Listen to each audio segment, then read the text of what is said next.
Well, good evening, class. This is your well-rounded math teacher, Mr. Pekar. We're on Unit 11, Video 2, some geometric sequences. Our learning target, we want you to be able to find the common ratio in the nth term of a geometric sequence. Sequences, we talked about them in the last video. We talked about the Fibonacci sequence. We're going to use that with some recursive formulas today. A sequence is just a list of terms, a sub 1 being the first, all the way up to a sub n, whatever term you're trying to find. Arithmetic sequences, there's a common difference. Here we're going up by 2 every time. With a geometric sequence, we talked a little bit about this in the last video also. A sequence in each term after the first is found by multiplying the previous term by a non-zero constant called the common ratio. Or in this case, our common ratio is r. It's found by taking any term, we'll say like 32, and dividing it by the previous term. 32 divided by 16 is equal to 2. So it looks like our common ratio is 2, but we're going to check that by applying it. Well, 4 times 2 is 8. Good. 8 times 2 is 16. 16 times 2 is 32, so yes, in this case, our common ratio is 2. Find the next 3 terms of the geometric sequence. Once again, you can find it by r. We got to find our common ratio. You can see we're not adding the same thing here every time because it goes up by 18 here and then quite a few with the next one. So I'm going to take, to find that common ratio, 147 and divide it by the previous term, which is 21. Most you can see already that it's 7, but we're going to check to make sure. And what do I want here? My calculator, there it is. So, we'll hit clear here and say 147, 47 divided by 21. Enter. And it is 7. So our common ratio is equal to 7. So, to find the next term, we're just going to multiply by 7. So 147 times 7. And our next term should be 1,029. 1,029 times 7, 7,203, oops, 30, and then multiplying that by 7, 50,421. There we go, pretty easy. Let's look at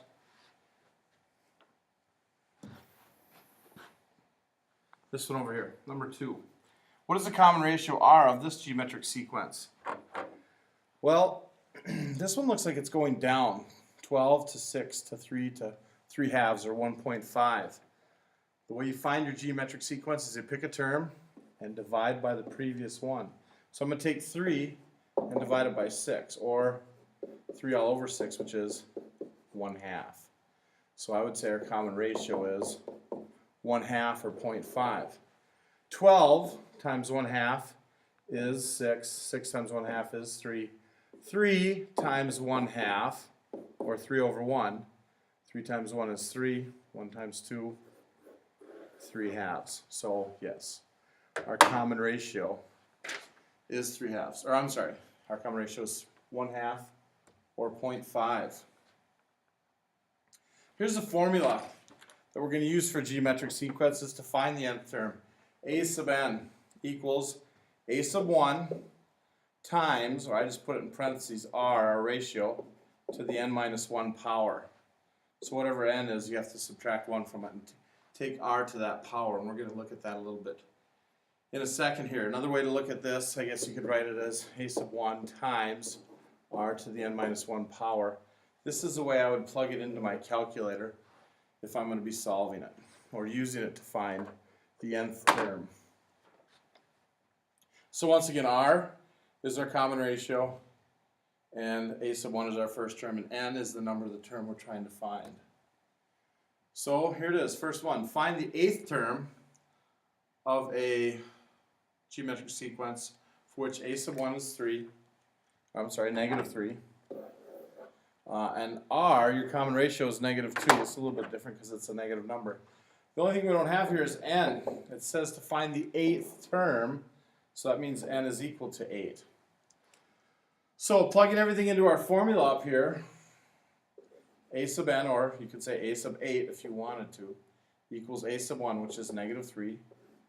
R, your ratio, common ratio, goes in parentheses, negative 2, to the n minus 1, so 8 minus 1 power. So what I would plug into the calculator, 8 minus 1 is 7, I'd plug this in right here. And that should generate our answer. So, negative 3, parentheses, negative 2, end your parentheses, caret key to get it up there, and then just a 7. And enter. 384 is the correct answer.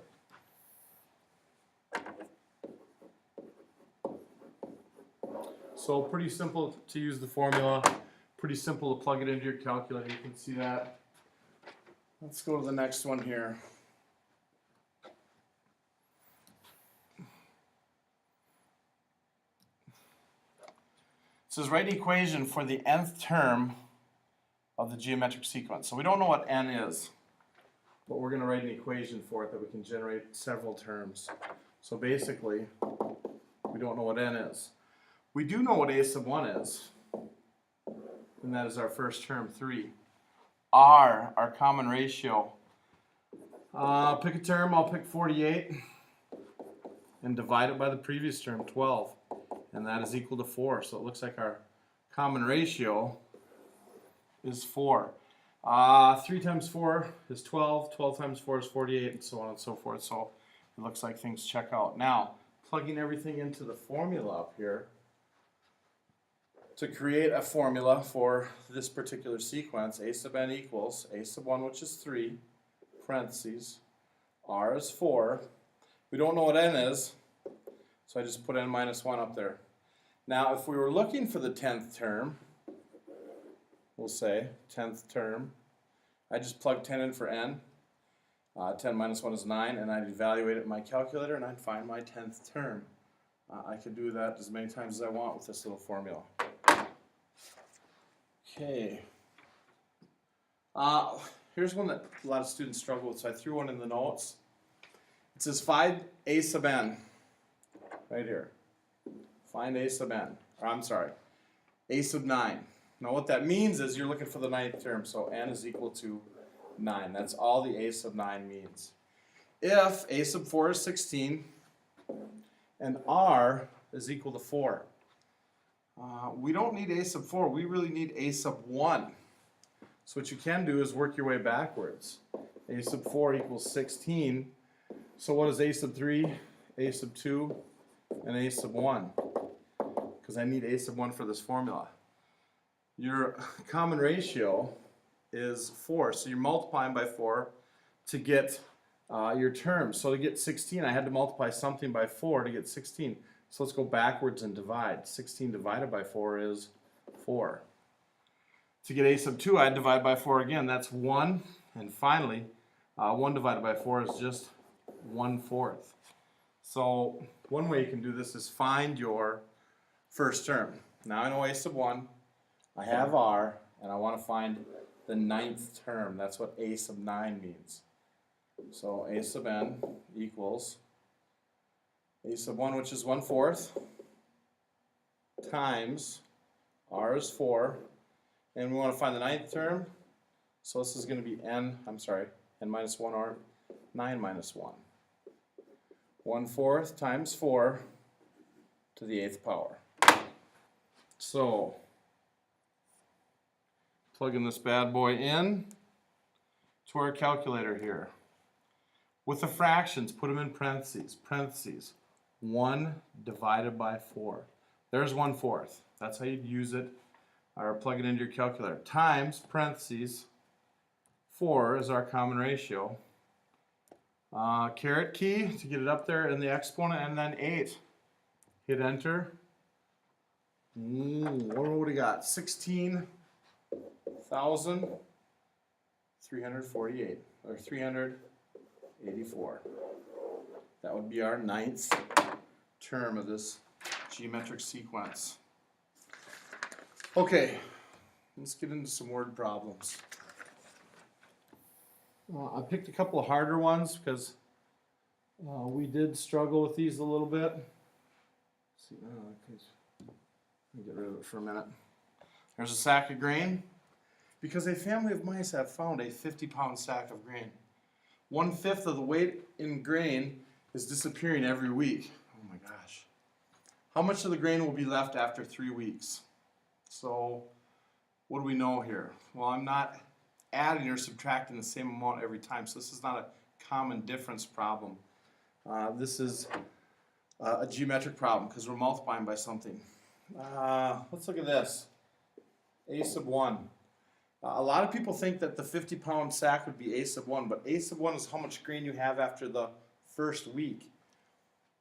Once again, we're working with the initial value. And our initial value is 50. So we're going to have to find A sub 1. If you start out with something, that's your initial value. You have to find out what you have after the first week, first month, first day, first second, or whatever to get your A sub 1. N, I do know N is equal to 3 because we're going with 3 weeks. And our common ratio, a lot of people think it would be 1/5. But what the deal is, thinking of growth and decay, if there's no growth or decay, R would be 1. So nothing would be lost from the grain. It would stay 50 pounds the whole time if you plugged it into this formula. But we're going to subtract 1/5 from that sack. So our growth, or in this case decay I guess you'd say, is how much you have left of the grain after each week. Well, 1 minus 1/5 is the same as 5/5 minus 1/5. That's the same as 1 over 1 if you multiply top and bottom by 5.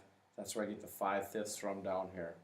5/5 minus 1/5 is equal to 4/5. So our ratio is actually 4/5. That's how much grain we're going to have from the previous week. We're going to have 4/5 of the week before. So we have our ratio, working with fractions. If we were gaining 1/5 of the weight of the sack, or the sack of grain, then it would be plus down here, plus 1/5. But we don't have that in this case. Anyway, talking about initial value, 1/5. 4/5 is our, we got to find 1, A sub 1. Well, that's going to be 50 times 4/5. That's how much grain I'll have after 1 week. So, just working with my calculator here, 50 times, or parentheses, just put 4 divided by 5 in parentheses and hit enter. And you'd get 40. So 40 is actually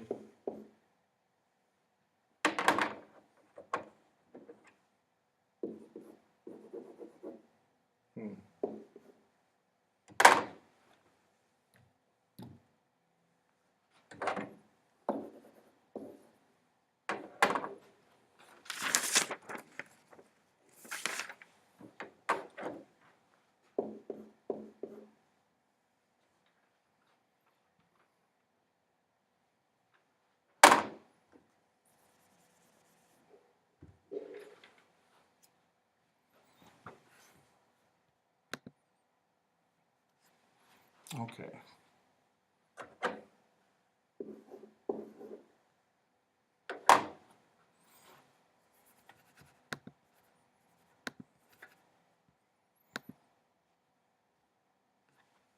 Forty is our A sub 1. Let's see if I can write. Okay, good. We're back in business here.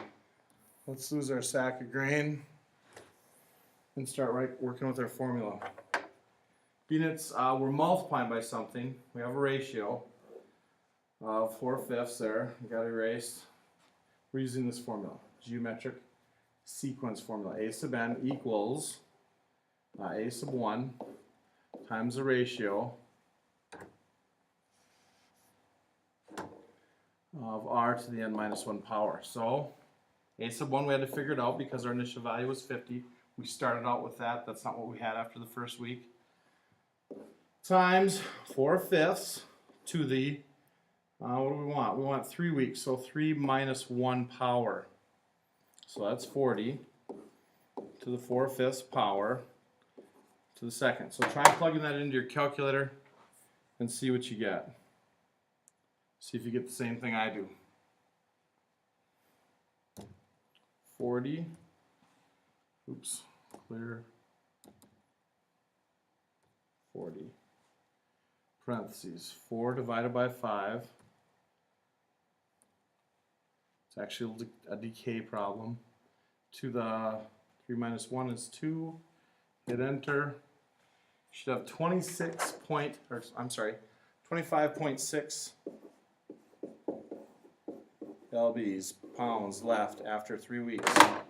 The mice are they are chowing on the grain. Okay. Each year, Mrs. Meyer's teacher retirement increases by 15%. She's so lucky.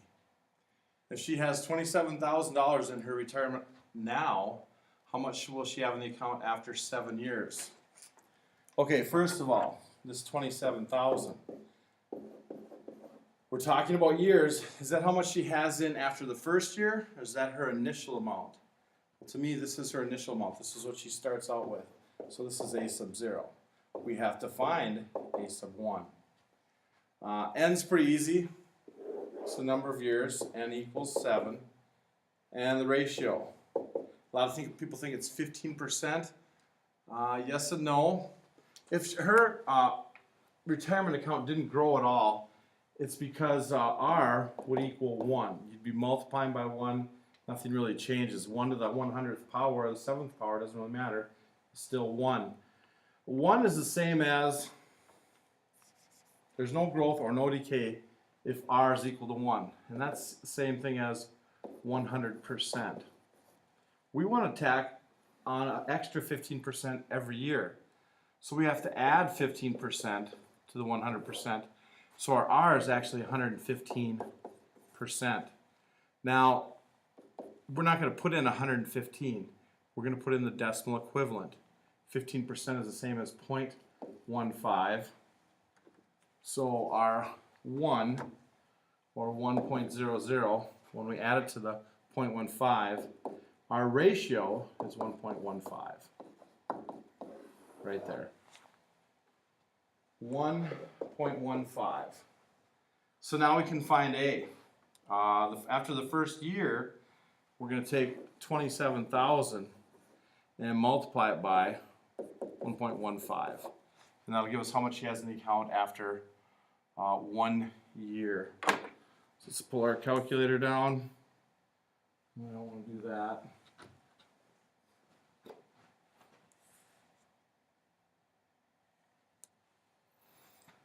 $27,000 times parentheses 1.15. Enter. So after the first year, she has $31,050. So now we can plug this into our formula. A sub n equals a sub 1 times our ratio to the n minus 1 power. Well, a sub 1, we just found it as 31,050. Our ratio is 1.15. N minus 1, so that's 7 minus 1. Well, it's going to be 6. So plugging this in, I'll let you guys plug it in, you can figure out the answer. 31,050 Our ratio is 1.15 because we add 15% to 100%, change it to a decimal. And then finally, to the 6th power. Oh boy, she's rich. $71,821 or $820. And we're going to round that to 54 cents. You're lucky, Miss Meyer. Okay, recursive formulas. And recursive formula is this. Each term is generated from one or more previous terms. So like the a sub 5 term is generated from doing something with the a sub 4th term, the previous term. If you look at this first problem, it says find the first 5 terms of the sequence in which a sub 1 is 4. And then here's the formula, the recursive formula they want us to use. Well, to explain that a little bit, the Fibonacci sequence is this. Whatever term you're working with, let's say it's the 1, 2, 3, 4, 5, 6, 7th term. Okay? 13 is your a sub 7th term. That's going to be generated from the previous terms because I don't want to say this. Let's say we have a sub n. The term previous to a sub n is 1 less than n, whatever n is. So you'd say the previous term would be a sub n minus 1. Now what that means, if you had a sub 5, the previous term to it would be 5 minus 1, or a sub 4. The term previous to this would be a sub n minus 2. Well, 5 minus 2 is a sub 3. So previous terms. The Fibonacci sequence is derived from adding the previous 2 terms. Well, the term previous to a sub n is a sub n minus 1. So if we're dealing with a sub 7 here, 7 minus 1 would be a sub 6. But we add to that the term before that even.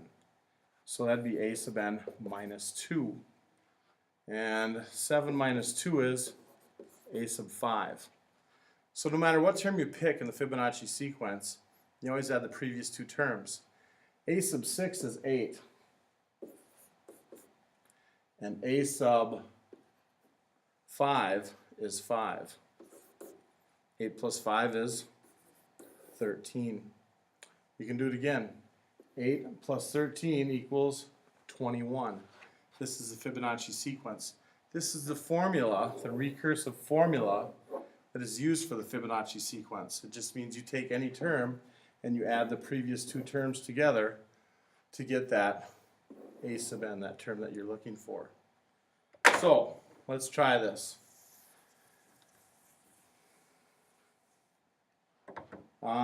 Here's our recursive formula. A sub n, right here, equals 3 times a sub n plus 1. So whatever term you're working with, you take the previous term and multiply it by 3, and then subtract 2. We know a sub 1 is 4. I want to find a sub 2 right here. So I'm going to write this down. A sub 2 equals 3 times the previous term. If the term we're working with is n minus 1 is the term previous to that. And that is a sub 1, which is 4. And we're going to subtract 2 from that. 3 times 4 is 12. 12 minus 2 is 10. So a sub 2 is equal to 10. Now I want to find a sub 3, the next term. But according to this formula, when you're looking for a sub n, you multiply a sub n minus 1 by 3. So let's find a sub 3. Now it's going to be 3 times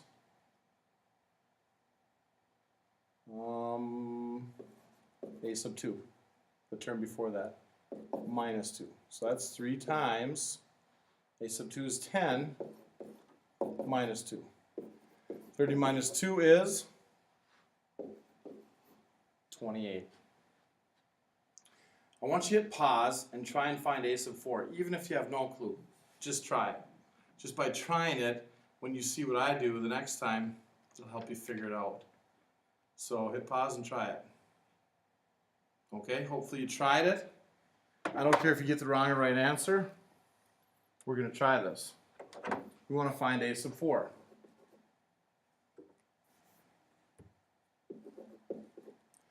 Okay, according to this formula, if you want to find a sub n, you take 3 and multiply it by a sub n minus 1. Well, 4 minus 1 is 3, so a sub 3 is what we're working with over here, and that's 28 minus 2. 3 times 28 minus 2 is, you should have got 82. If you got 82, you're doing extremely well. Maybe you figured it out now. Try a sub 5. Hit pause and try it. I'm going to do it right now. A sub 5 equals 3 times a sub 4. This is n. This is n minus 1. Minus 2. 3 times 82. Oops. 3 times 82 minus 2. I get 244. So, recursive formulas. Some people really struggle with this. If you have questions, you can come up and work on a few problems with me during class. No big deal. Okay. Recursive formula again. They give us a sub 1, our first term. Our formula is right here. A sub n equals a sub n minus 1, the previous term, minus n, whatever n is. So if I want to find a sub 2, so a sub 2 equals, this would be 2 minus 1, or a sub 1 minus n. Well, what is n? In this case, n is 2. That's what we're looking at right there. So I'm going to subtract 2. A sub 1 is negative 3. Minus 2 is equal to negative 5.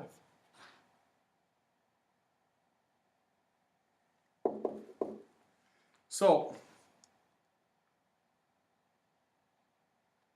okay. I think in your notes it's plus n. We're going to go with minus n, so just change that to a minus n. Actually, no, let's stick with what you have in your notes. Let's put plus n there and redo this. In fact, I'll start all over. So it matches up with what you guys have. Okay. A sub n. In this case, we want to find a sub 2. So n is equal to 2. N minus 1, that'd be 2 minus 1, or 1. We want to work with a sub 1 plus n. In this case, we decided n was 2 because that's the term we're looking for. So I'm going to put a 2 right here. A sub 1 is negative 3. Plus 2, that's equal to negative 1. Now we're on track.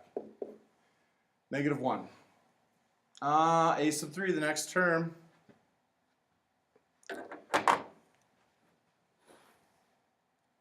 Let's do it in green here.